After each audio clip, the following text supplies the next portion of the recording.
IT-BT ಯುಗದಲ್ಲಿ ಗುಡಿ ಕೈಗಾರಿಕೆಗಳು ಮರೆಯಾಗುತ್ತಿವೆ. ಏಕೆಂದರೆ ಗುಡಿ ಕೈಗಾರಿಕೆ ಒಂದು ಕಾಲದಲ್ಲಿ ಗ್ರಾಮೀಣ ಜನರ ನಿತ್ಯದ ಕಾಯಕವಾಗಿತ್ತು. ಎಲ್ಲಿ ನೋಡಿದರಲ್ಲಿ ಬರಲಿನಿಂದ ಬುಟ್ಟಿ ಹೆಣೆಯುವುದು, ಪೊರಕೆ, ನೆಲಹಾಸು, ಕೈ ಚೆಲ್ಲಿ, ಬಂಡಿ ತಟ್ಟೆ, ಸೇದು ಬುಟ್ಟಿ, ಹೀಗೆ ಚಾಪೆ ಹೆಣೆಯುವುದು, ಬುಟ್ಟಿಗಳನ್ನು ತಯಾರಿಸುವುದು ಕಣ್ಣಿಗೆ ಕಾಣಿಸುತ್ತಿತ್ತು. ಆದರೆ ಈಗ ಎಲ್ಲಿ ನೋಡಿದರೂ ಕಾಂಕ್ರೀಟ್ ಕಾಡು, ಸಿಮೆಂಟ್ ಗೂಡುಗಳ ರಾಶಿ ರಾಶಿ. ಇದರಿಂದಾಗಿ ಗುಡಿ ಕೈಗಾರಿಕೆ ಮಾಯವಾಗುತ್ತಿದೆ.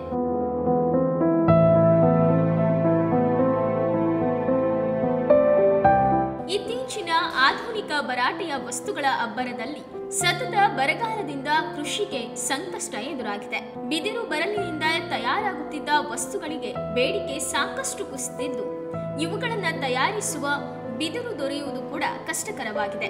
ಇದನ್ನೇ ನಂಬಿದ್ದ ನೂರಾರು ಕುಟುಂಬಗಳು ಕೆಲಸವಿಲ್ಲದೆ ಸಂಕಷ್ಟದ ಜೀವನ ದೂಡುವಂತಾಗಿದೆ.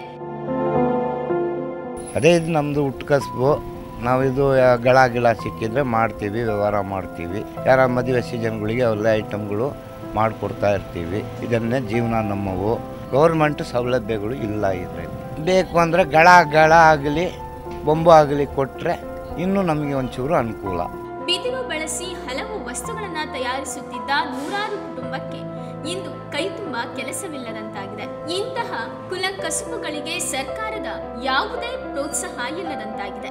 ಕನಿಷ್ಠ ಸೌಲಭ್ಯಗಳಿಲ್ಲದ ಕುಲಕಸುಬು ನಂಬಿ ಹಲವು ದಶಕಗಳಿಂದ ಜೀವನ ನಡೆಸುತ್ತಿರುವ ಕುಟುಂಬಗಳ ಬದುಕು ಅತಂತ್ರವಾಗಿದೆ ಎನ್ನುತ್ತಾರೆ ಶಿವಮೊಗ್ಗದ ಶೇಖರ್.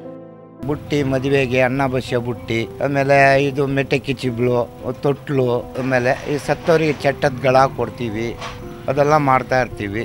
ಒಟ್ಟು ಗಳ ಬೇಕು, ಗಳ ಸಿಗ್ತಾ ಇಲ್ಲ. ಆದರೂ ಇದ್ದಂಗೆ ಮಾಡ್ಕೊಂಡು ಜೀವನ ಮಾಡ್ತಾ ಇರ್ತೀವಿ. ಈ ಐಟಮ್ಸ್ಗಳು ಹೂವಿನ ತಟ್ಟೆ, ಆಮೇಲೆ ಹೂ ಮಾರೋಕ್ಕೆ, ಆಮೇಲೆ ಹಣ್ಣುಗಳು ಮಾರೋಕ್ಕೆ, ಆ ಎಲ್ಲ ಬುಟ್ಟಿಗಳು ಮಾಡ್ತಾ ಇರ್ತೀವಿ. ಹುಟ್ಟು ಕಸಬು ಅಂದಮೇಲೆ ಎಲ್ಲನೂ ಮಾಡ್ತಾ ಇರ್ತೀವಿ. ಏನು ಸವಲತ್ತುಗಳು ಇಲ್ಲ. ಕಾಡಿಂದ ಒಂದು ಸ್ವಲ್ಪ ಗಳಗಳು ತಗೊಂಬರೋದು, ಕೆತ್ತಿ ಕೆಲಸ ಮಾಡ್ತಾ ಇರೋದು. ಇದು ನಾವು ಸಣ್ಣ ವಯಸ್ಸಿಂದಾನೇ ಮಾಡ್ತಾ ಇದ್ದೀವಿ. ಮೊದಲಿತ್ತು, ಈಗ ಯಾವುದೂ ಇಲ್ಲ. ಕಾಡು ಕಡೆ ಗಳ ಇಲ್ಲ ಅಂತ ಹೇಳ್ಬಿಟ್ಟು ಅವ್ರು ಯಾರೂ ತಲೆಗೆ ಹಾಕ್ಕೊತಾ ಇಲ್ಲ, ಯಾರು ಕೊಡ್ತಾ ಇಲ್ಲ. ಸ್ವಲ್ಪ ಅಲ್ಲಿ ಇಲ್ಲಿ ಜಮೀನುಗಳದ್ದು ಕಡ್ಕೊಂಬಂದು ಮಾಡ್ತಾ ಇರ್ತೀವಿ ಕೆಲಸ. ಮುಂದಕ್ಕೆ ಗಳ ಸಿಗತ್ತಾ ಇಲ್ವೋ ಅನ್ನೋದು ಗೊತ್ತಿಲ್ಲ ನಮಗೆ. ಹಂಗಾಗಿ ನಾವು ಯಾವುದು ಏನು ಸಿಗತ್ತೆ, ನಾವು ಆವಾಗಿಂದ ಜೀವನ ಮಾಡ್ಕೊಂಡು ಬಂದ್ಬಿಟ್ಟು ಇವಾಗ ನಾವು ಬಿಟ್ಟು ಅಂದರೆ ನಮ್ಮ ಮಕ್ಕಳು ಮಾಡೋದು ಕಷ್ಟಗಳು. ಹಂಗಾಗಿ ನಾವೇ ಮಾಡ್ಕೊಂಡು ನಮ್ಮ ಇರೋ ಗಂಟ ಮಾಡ್ಕೊಂಡು ಹೋಗ್ತೀವಿ ಈ ವಸ್ತುನ. ಇನ್ನು ಈಗೀಗ ಪ್ಲಾಸ್ಟಿಕ್ ಬಳಕೆ ಹೆಚ್ಚಾಗುತ್ತಿದ್ದು, ಜನ ಬಿದಿರಿನಿಂದ ತಯಾರಿಸಿದ ವಸ್ತುಗಳ ಬಳಕೆಯನ್ನ ತೀರಾ ಕಡಿಮೆ ಮಾಡಿದ್ದಾರೆ.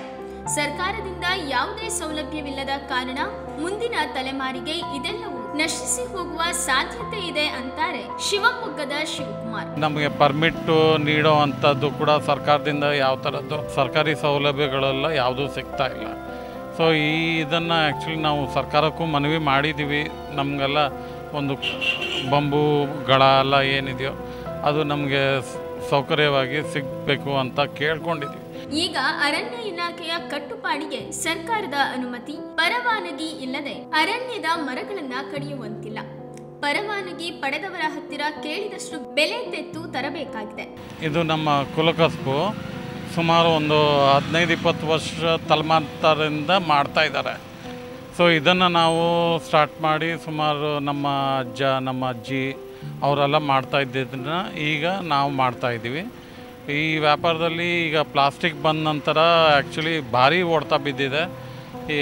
ಯಾವ ಥರದ್ದು ಸೇಲ್ಸು ಇಲ್ಲ, ಸೇಲ್ಸ್ ಎಲ್ಲ ಫುಲ್ ಕಮ್ಮಿ ಆಗಿಬಿಟ್ಟಿದೆ. ಸೊ ಈ ಬಿದಿರು ಸಿಗೋದು ಕೂಡ ನಮಗೆ ಭಾರಿ ಕಷ್ಟ ಆಗ್ತಾಯಿದೆ. ಆದರೆ ಯಾರೂ ಸ್ಪಂದಿಸ್ತಾನೇ ಇಲ್ಲ. ಸೊ ಇದನ್ನು ಈಗ ಹಿಂಗೆ ಮುಂದುವರಿತಾ ಇದ್ದರೆ ಪ್ಲಾಸ್ಟಿಕ್ ಆ್ಯಕ್ಚುಲಿ ಏನು ಮಾಡಿದೆ, ಇದನ್ನು ಓವರ್ಕಮ್ ಮಾಡ್ಕೊಂಡಿದೆ. ಸೊ ಈ ಒಂದು ನ್ಯಾಚುರಲ್ ರಿಸೋರ್ಸಸ್ ಏನಿದೆಯೋ ಅದು ನಮಗೆ ಸಿಗೋವಂಥದ್ದು ಪ್ಲಾಸ್ಟಿಕ್ ಬಂದ ನಂತರ ಭಾರಿ ಓಡ್ತಾ ಬಿದ್ದಿದೆ. ಇದು ಸುಮಾರು ಏಣಿ ಅನ್ನೋದು ಬೈ ಪ್ರಾಡಕ್ಟ್ ಬ್ಯಾಂಬೂಸ್. ಇಂದಿನ ತಾಂತ್ರಿಕ ಯುಗದಲ್ಲಿ ಪ್ಲಾಸ್ಟಿಕ್ ಬಳಕೆ ಅತಿಯಾಗಿದ್ದು ಬಿದಿರು ಕಡಿಮೆಯಾಗುತ್ತಿದೆ. ಬಿದಿರು ವಸ್ತುಗಳ ಜಾಗಕ್ಕೆ ಪ್ಲಾಸ್ಟಿಕ್ ಬುಟ್ಟಿ, ಚಾಪೆ, ಪೊರಕೆ ಬಂದಿವೆ. ಆರೋಗ್ಯದ ದೃಷ್ಟಿಯಿಂದಲೂ ಪ್ಲಾಸ್ಟಿಕ್ ಬಳಕೆ ಹಾನಿಕಾರಕವಾಗಿದ್ದು, ಇನ್ನಾದರೂ ಸರ್ಕಾರ ಗುಡಿ ಕೈಗಾರಿಕೆ ಅಭಿವೃದ್ಧಿ ಬಗ್ಗೆ ಚಿಂತನೆ ನಡೆಸಬೇಕಿದೆ.